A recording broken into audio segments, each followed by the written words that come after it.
It's that time again, Betting Weekly Tennis Live, all part of the Bet Rivers Network. And we are delighted you're joining us on this show. 1 o'clock Eastern, Monday, Tuesday, and Wednesday, all part of the Bet Rivers Network. Follow us on our socials because we win. Mitch Michaels, the host of this show. The Italian Open is in full swing. Joined now by the man of the hour. We haven't had a show since my first one a little bit ago during Monte Carlo, but Nigel Seeley. Nigel, the expert of all experts, welcome to the show. How are you enjoying the start of Rome so far? Well, thank you very much for that fantastic intro. The expert of all experts. I think I might have to use that. Just when the wife has to go at me, I just say, "Listen, I'm the expert of all experts." Just to say thank you.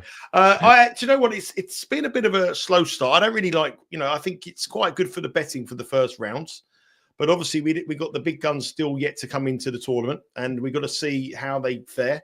And obviously, the big talking news is the return of Yannick Sinner, and I think that's the key part of this the Rome tournament, and for the clay court season, and for Wimbledon as well, and for the rest of the year, really, to see how he can come back.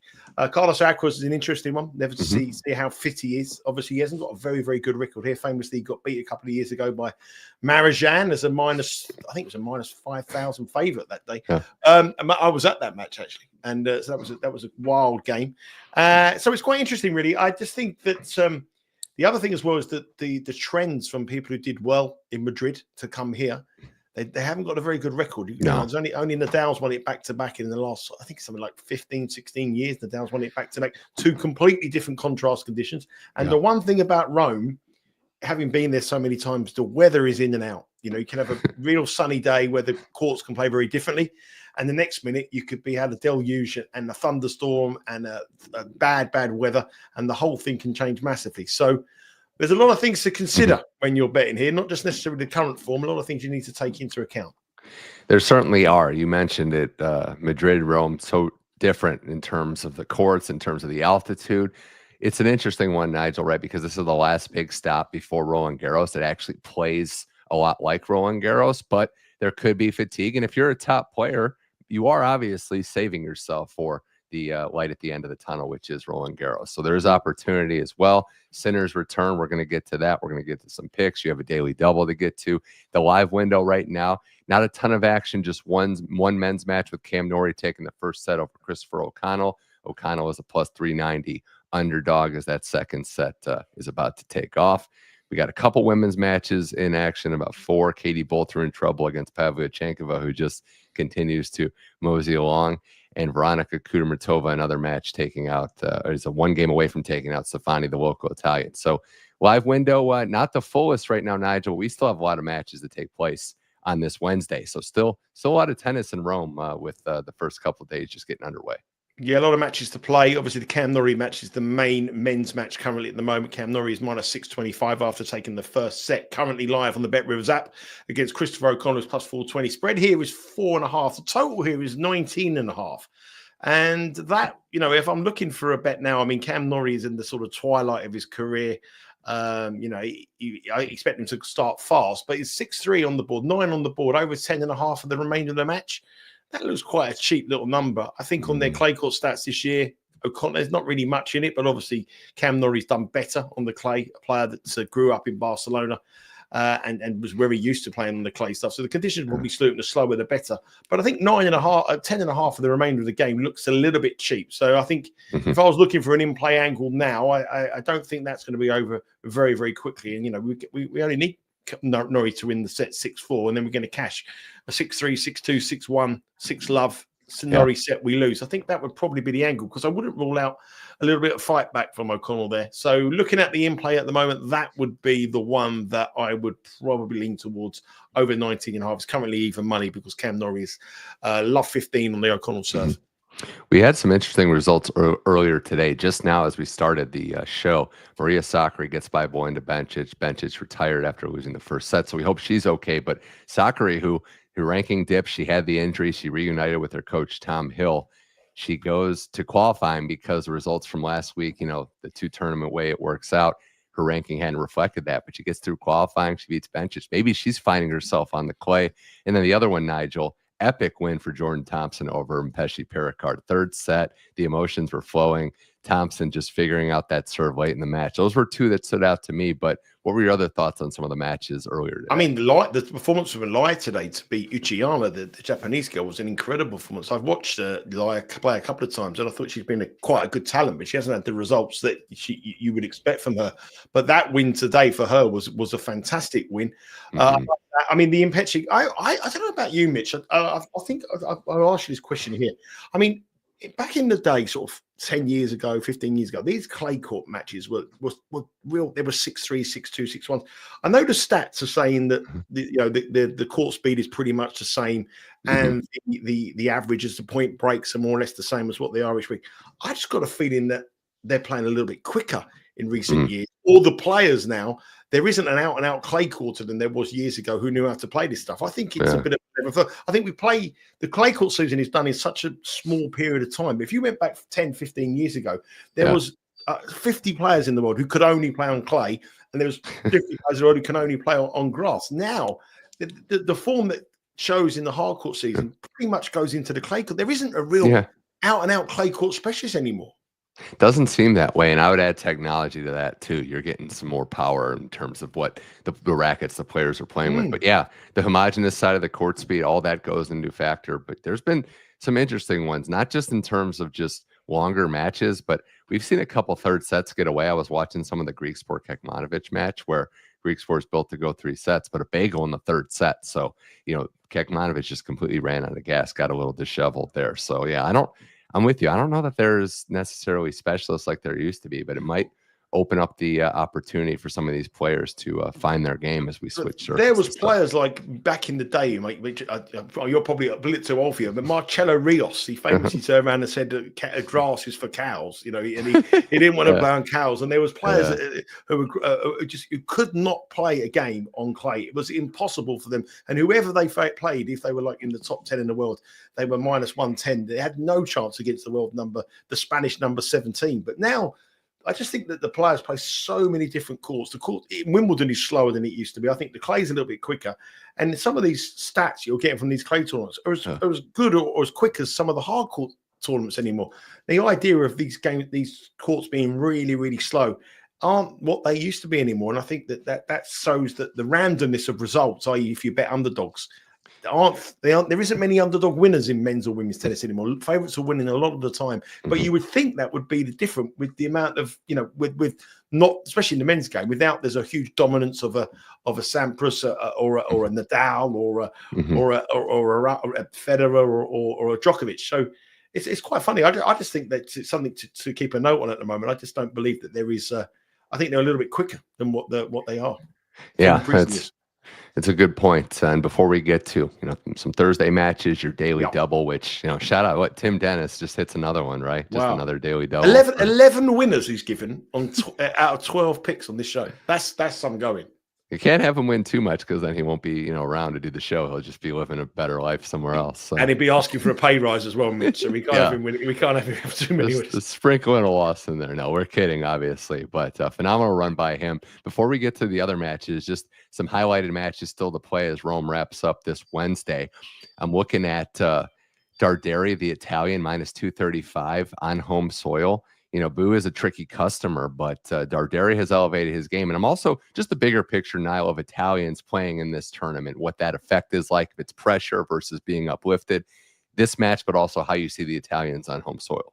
Well, I mean, everyone's gone about Yannick Sinner, but, Musetti's been given a beautiful draw. Berrettini's in the draw. Sonego got beat today, but you've got Arnaldi playing tomorrow in an all-Italian match as well. There's so many Italian young players. I mean, there's more players. I think there's more players, Italian players, top 30 in the world than any other nation. The one thing I do believe is that the Italian crowd is probably the most ferocious crowd of any world tennis tournament. Obviously, you go to New York, it's a feisty crowd, but it's a very, very different, passionate crowd here that they get behind their players. You've only got to see the queues to get onto the public courts. Player. I mean, the young Brit Fernley's going to be playing Fabio Fognini tomorrow, and I mean, what kind of atmosphere he's going to kit there? There's no way that's going to be a straightforward match, right? No, absolutely no way. And Fabio Fognini, it'll be his last tournament is Rome as well, so it's going to be an epic match. So I think they get so much support, but I think that comes at a price as well. Sometimes it can lift the players, and sometimes it can be a detriment to their players, and it can hold them back at the moment. But I think Italian tennis is on such a high at the moment that every time one of these players go to court, they expect them to win. I don't think it's going to be a problem for Sinner, Musetti, but I think some of the other players, as we saw from Sonego today, he got beat as a heavy favourite. So it may be a little bit of a pressure on him, but there's so many Italians in this draw. It's incredible. Yeah, the first couple games, first set of these matches really tells the story, right? How are your nerves? How are you handling the occasion? Sonego didn't have it today, but we'll see Darderi, Musetti, Cobolli, Berrettini. There's so many, just a testament to Italian tennis and development. The women's side, there's still a bunch of good, intriguing matchups that you can get in on the Bet Rivers app. Download the app and follow us along and place your favorite bet. We've got Danilovic, Siniakova, Potapova versus Shremska in a tight line. And two at the back end, Alexandra Eala, who is the talk of tennis, plays Marta Kostyuk. I'm wondering if that's a spot for her as a plus 200 underdog to make a run. Kostyuk losing to Sabalenka in the Madrid quarterfinals. And then and then also, Maya Joint taking on Emma Raducanu. Raducanu, as we're saying, right? It took the words out of my mouth. Raducanu is minus 186 against Maya Joint plus 150. Joint with some impressive wins, but on the Raducanu front, Nigel, on the British girl, maybe trying to get back on track. Do you like that price for her at minus 186? Well, I mean, we've only worked together for a couple of shows, but if you've known me for a long time, anytime Raducanu wins a tennis match, it means that I go off social medias for a week because I lose money. I am the biggest negative on Raducanu in terms of her bets, and I don't think I've ever called one of her matches right. When she went on to win the US Open, I faded her more or less at every single match. I just thought this has got to run out. I faded her in that match in Miami when she played Navarro, which is still, I don't really worry about losing bets sometimes. I've been done it a long time, but that match still gives me nightmares. I wake up in a cold sweat thinking, how on earth could I lose money? I think if I didn't have any historic problems with Emma Raducanu, I think that I would have to bet Maya Joint tonight at the price of plus 150 with Bet Rivers. I think she's a real quality player, Joint. What I've seen for her so far, I mean, she's only 19. She's up in the world. She's up to inside the top 80 in the world rankings.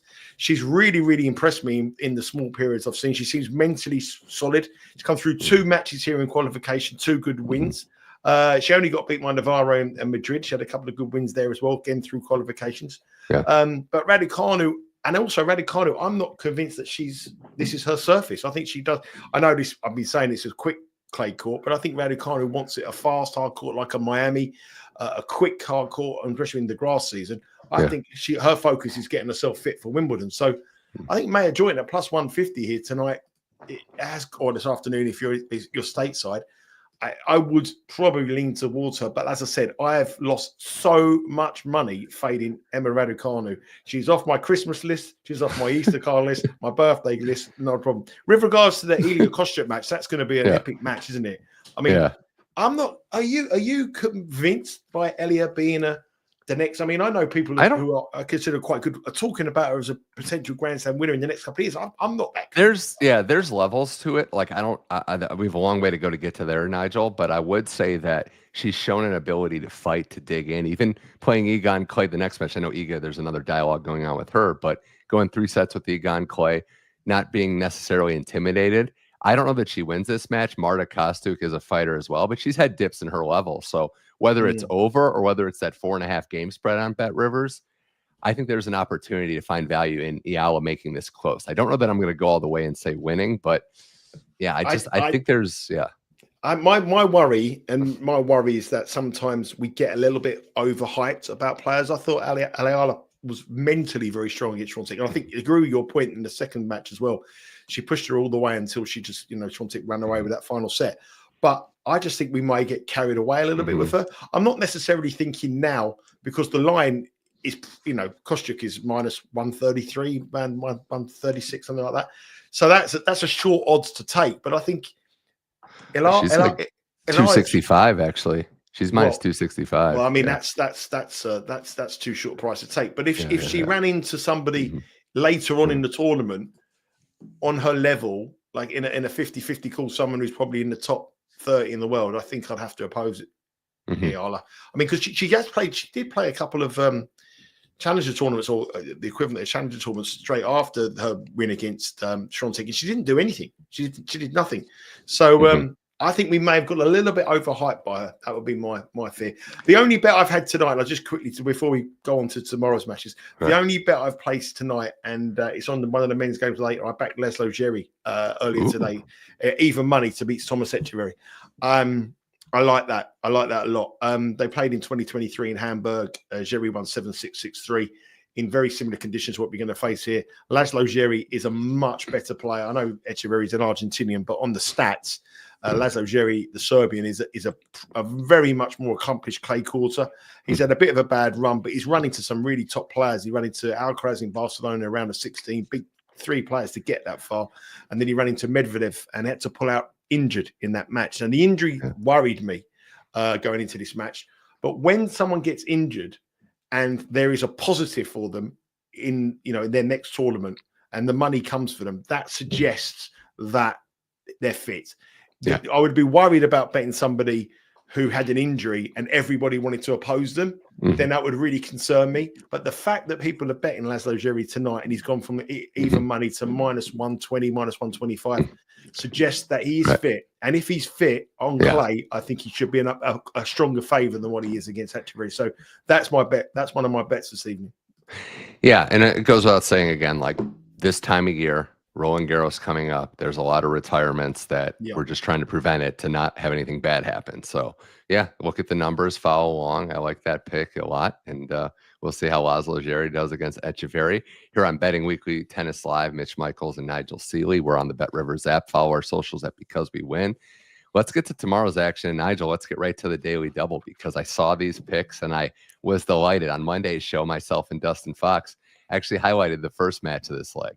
And it was Giron against Diallo. I thought this was an opportunity there. I wasn't sure what the numbers were. I was looking at the draw. So I'll tick it away to you. You have Giron in that match. You're going with a favorite in the other. But what was the reasoning behind the daily double for Thursday? I saw what you mentioned on Monday, and the line came out earlier today or yesterday, and the opening line was +150 Giron. It was +150, which I couldn't believe. And I know Sean Calvert, who's over in Rome at the moment on Game Bet Match, is very keen on Giron as well to beat Diallo. And I think he's right to be keen on him. I mean, I said at the top of the show here how hard it is for somebody to come from Miami in totally different conditions. This is a totally different Tottenham, Miami, to come from Madrid across to Rome. It's totally different conditions. It's like the difference from Indian Wells to Miami. Very, very different. Very, very different conditions. One at altitude, one high bouncing, one slow. Very, very different. And if you go back through history, anybody who's performed well at Madrid has been a fade in the early rounds at Rome. It's gone back through a long period of time. Same with Miami. When people went from the semi-finalists to Indian Wells, went to Miami, all 4 of the men's semi-finals all got beat in round 1 or round 2 when they come into the competition. So this has been priced up. This match has purely been priced up on the form that Diallo showed at Madrid, where he reached the quarterfinals. Now, he beat Cam Norrie. That's to be expected. Dimitrov wasn't at the races, not at all. But then he went up against Rossetti, and Rossetti pretty much done a number on him, winning 6-4, 6-3. What we see prior to that on Diallo was nothing. We've seen nothing on his clay form, really. A very average clay court record of 7 wins and 6 losses last year. Got beaten the first round of the French Open by Nishikori. Every win he had was in challenger events. He never won a main tournament win on clay. He's never had a main tournament win on clay until this year and his run at Madrid. And that is what these odds are being priced up at. These odds are being generated purely and simply of the form that we saw in Madrid. So I think that's a very, very uneasy favourite. And I think the market disrespect for Marcus Giron has been incredible. He's a really, really improved player on all surfaces. He's a higher ranked opponent. He's in, just outside the top 40 in the world. I know he's got a pretty poor record on clay this year, 2 wins and 4 losses. But they have been again in tournaments, major tournaments, the Madrid 1000, not playing in challenger events. He's played in the main tournaments and he's up against some good players. So I want to take Giron here at the plus money. I think plus 114 is the current price. Is still the wrong price. I make this a 50-50 call. The plus 150 earlier today was a gift from the gods. And I think Giron will beat Diallo. This is priced up purely and simply on Diallo's run to the quarterfinals last week in Madrid. And if you're betting on what you saw last week in Madrid and coming to here, it's like someone winning a NASCAR and then asking them to drive a Formula One car. Very different. Water does find its level. That's part of it too. After these great runs, these players come out of nowhere. There's usually that dip back. Also said something there, Nigel, right? Like mentioning Cam Norrie, not the most impressive way. There's no British tennis bias here at all. Quite the contrary. Listen, we're faded. I know full well, right? The more bias you have towards your fellow countrymen and your fellow people, the more bust you'll go of your betting bank. You can't have any bias. There's no. If my son was playing, he's 21. If he was playing a game of tennis against one of his friends, and I thought he was minus 120 and someone offered me plus 110, there's no I've got nothing. I'm betting the other guy. It's all about money's more. Your loyalty doesn't pay your bills. So I've actually no loyalty to any British player. I lose more money on British sports stars than anybody else in the world, because I know that the market over here gets very carried away by them, and I think there's always value to oppose them. So no, if you're looking for loyalty, you've come to the wrong place. I like 2021 US Open, everybody in the pubs going nuts for Raducanu except maybe one guy, but absolutely. I couldn't watch the final. I lost too much money. I couldn't pay for the license for the television. So Nigel, the other play in your daily double to go with Giron, you're going with a favorite, an Italian in Arnaldi, taking on Bautista Agut. And why was this the pick, the local guy, a high price to pair up with your Giron pick? Yeah, I think what I've done here is I've tried to put someone in who I think is a little bit of a value play at the money, and then somebody at a short price to boost it up. So I think Arnaldi's playing on a different level to Roberto, this version of Roberto Bautista Agut at this current time. Roberto Agut has lost 3 of his last 4 matches, hasn't played at all well on the clay court swing. Unlike most Spanish players, he's a player that's never been really that good on clay. Really, his best stuff has been on grass. He's won the tournament in grass tournament. He's on faster conditions. He's not really a clay courser, which you would look at Spanish players and think they're clay coursers. And especially at this stage of his career, I think that he's done all his tennis. You can only see by his results this season and his stats on these matches that this is a shadow of the guy that we've seen go deep in majors and go deep in 1000s and 500s before. This is, to me, looks like a farewell year for Roberto Agut. He's 37 years of age, and his record here is his record this year is pretty poor. He's only won 4 matches out of 11 on the main tour, and some of the people he's beat, I know he's beat Nakashima in Monte Carlo and he beat Munar, but other than that, there hasn't been anybody really of any note. Arnaldi, on the other hand, is playing good tennis. He got to the quarterfinals in Madrid, got beat by Jack Draper. He beat obviously Novak Djokovic there, so his confidence must be very, very high. I am going a little bit against myself because he had a good run last week compared to my argument on the Giron there, or to a fade Diallo.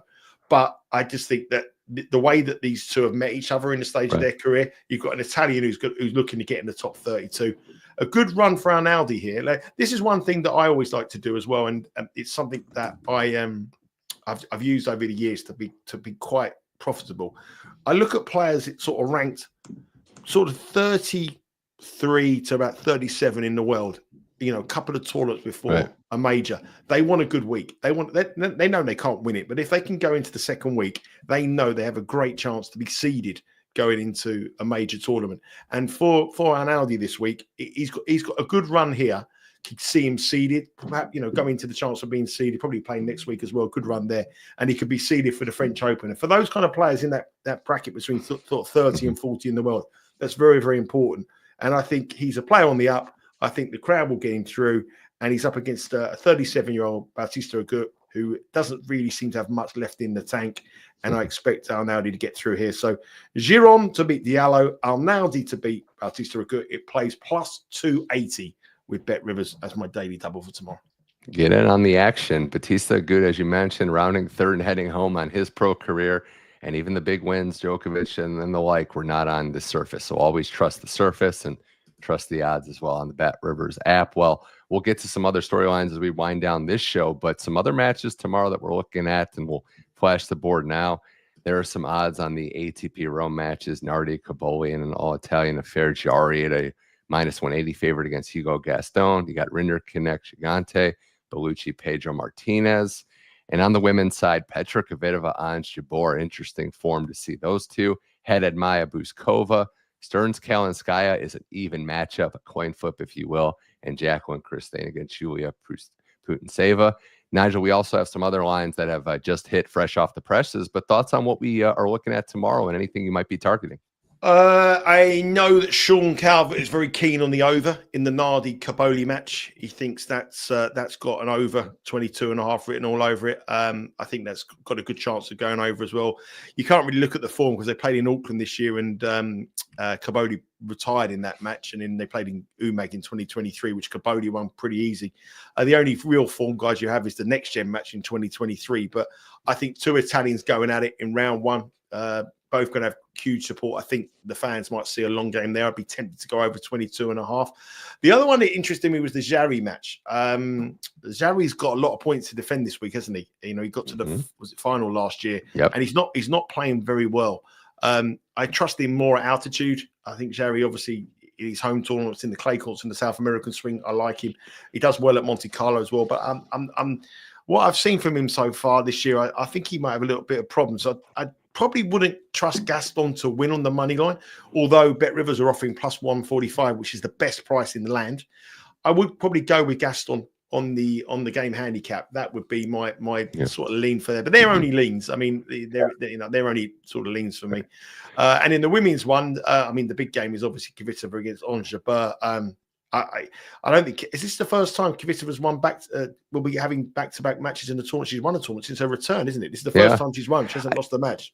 Yeah, this is a fascinating one. I don't know what your lean is on this one, but I don't know what Ons Jabeur's format is and if she justifies being a high number, but maybe it is Kvitova not having the experience of going deep in recent tournaments.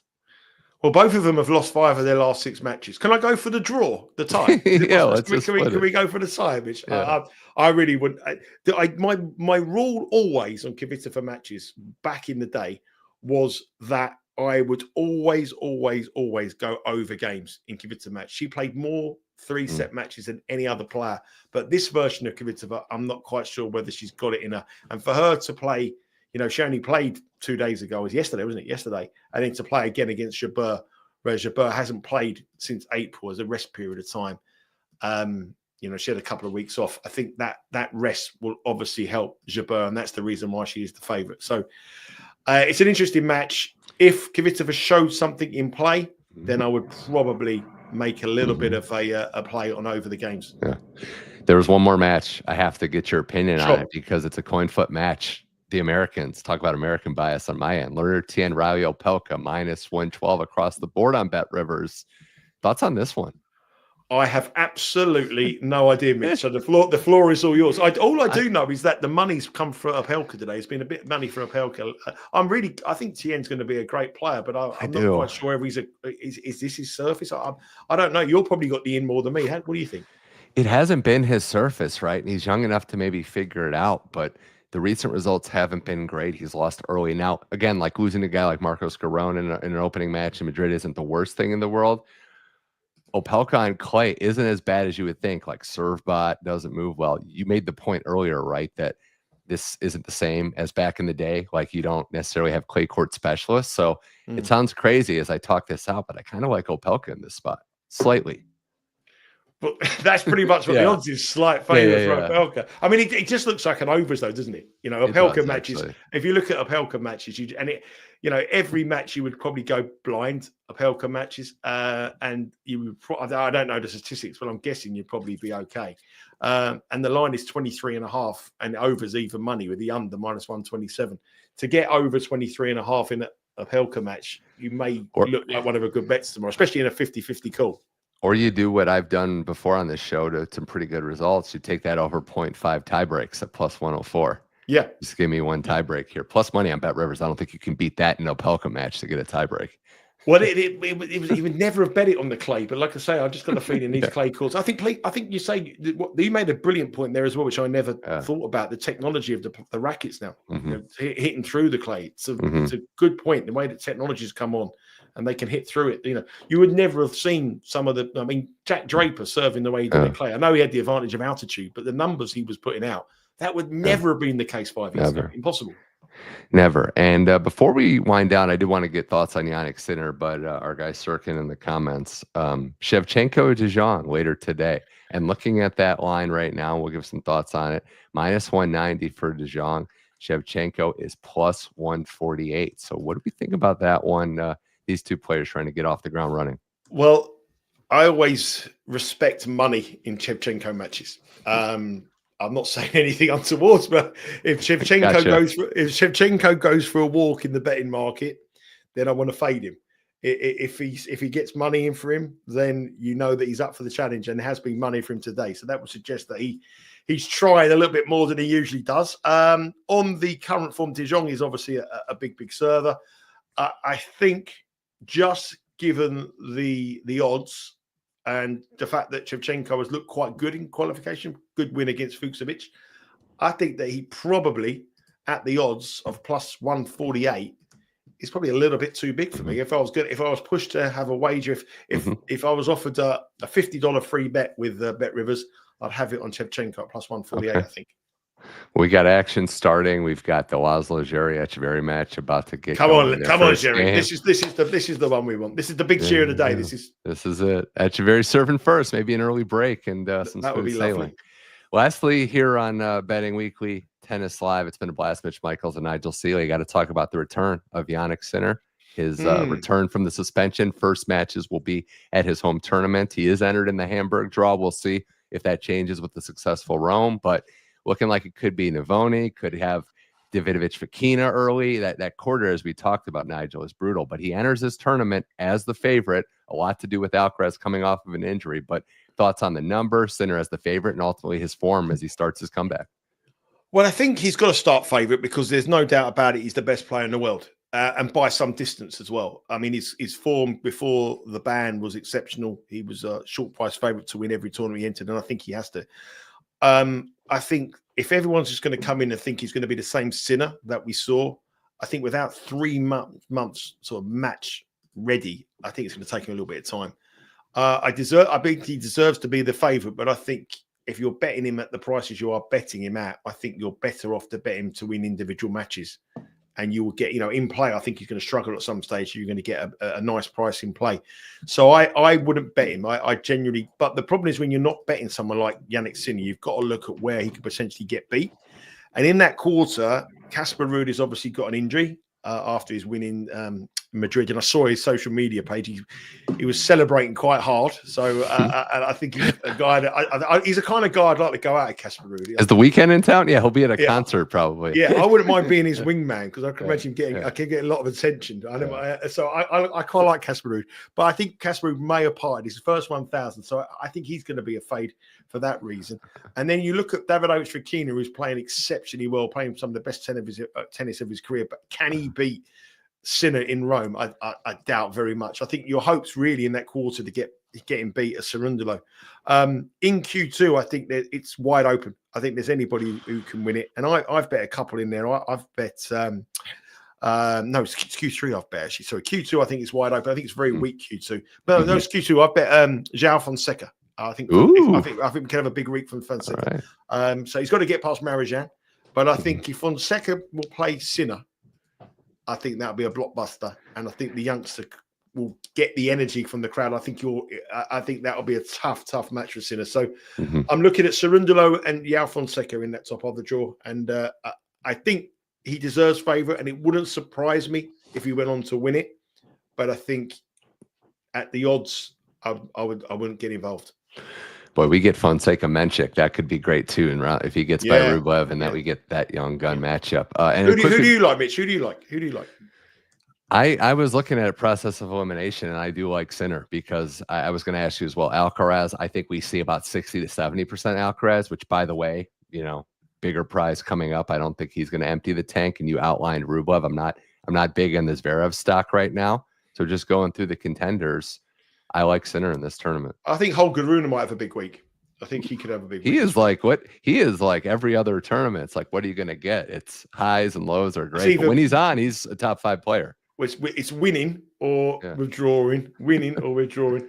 I bumped into him in a hotel bar in Rotterdam earlier in the year, and it was with his mum. and I think she was telling him off for not putting in a very good performance. And I think that his mum, when she tells him off, he gets him in trouble. So hopefully his mother isn't telling him too many things. But I think he's a great talent. I think Clay is his surface. Bet Rivers are extremely low. They're 10-1 on Holgerun to win the tournament, so they're taking no chances on Holgerun. But I think Holgerun's got a good chance in the bottom half of the draw. I want to fade Alcaraz as well. I love Holger. He always, I'm not Gen Z, but the Gen Z thing, he's just going to tell you on social media everything that went wrong with him and how he's feeling. So for better or for worse, I want to see if it is the matchup, Nigel, if it's Fees and Tsitsipas. I think that could go a long way to who comes and makes a run, because I think those two players, and they have I think third round potential showdown. I think that could be a big one for who goes deep. Yeah, just give you a quick update. Cam Norrie is 4-2 up in the second set, so my over 19 and a half doesn't look too good there. He's a break up and he's 15-30 on O'Connell serve. Medvedevic's just about to start. He's minus 420. Sure. And obviously my bet today is Laslo Djere. So if you can get on that with Bet Rivers now, have a little bit on Laslo Djere to beat Etcheverry. I think Siniakova Danilovic is another one. Siniakova, one of the best doubles players. It's early in that match. She's still plus money. I think she can definitely have success there. Well, Nigel Seeley, this was a blast as always. Every time we get to do a show is fun. You learn something new every day. So, discussing your anti-British tennis bias. So it's like a double negative. But British sport bias, not just tennis. Even boxer, soccer. Yeah. That's great. Well, Nigel, it's a blast as always, and reminding everyone out there that you can download the app, the Bet Rivers app, to bet, get in on all the action, and watch the matches, and follow us along at our socials, because we win. This show is available 1 o'clock live Eastern, Monday, Tuesday, and Wednesday every week.